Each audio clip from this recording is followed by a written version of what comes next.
How to sign up for Xero. Welcome back to Let Me Help, and let's get started with this tutorial. Starting off, launch your preferred browser, search for Xero.com. You'll be redirected to the offshore website of Xero. Now it is our accounting software. Now to log in or sign up, just select on Try Xero for free. Now you will get a chance to try a free trial for 30 days. Starting off, you need to enter your first name, last name, email address that you currently use, and the phone number.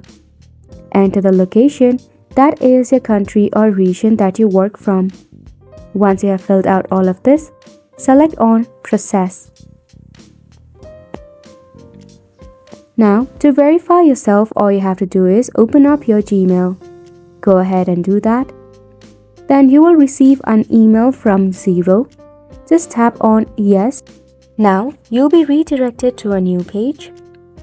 In this page, you'll get a chance to create a password. By entering a password, you'll be able to activate your account. Once done, select on Activate your account.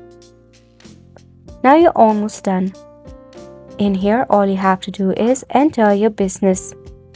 That is, enter a business name, the industry that you belong to, the country or region you work from, and your last day of your financial year. Select if you have any employees. Then in the last step, you need to add your credit card details, including your card number, CVC, and your expiration date. Once you are done from this process, you'll get your hands on your very own Xero account. Wasn't it simple? So make sure to go ahead and give it a try, and thank you so much for tuning in. Make sure to hit the like and subscribe button to us.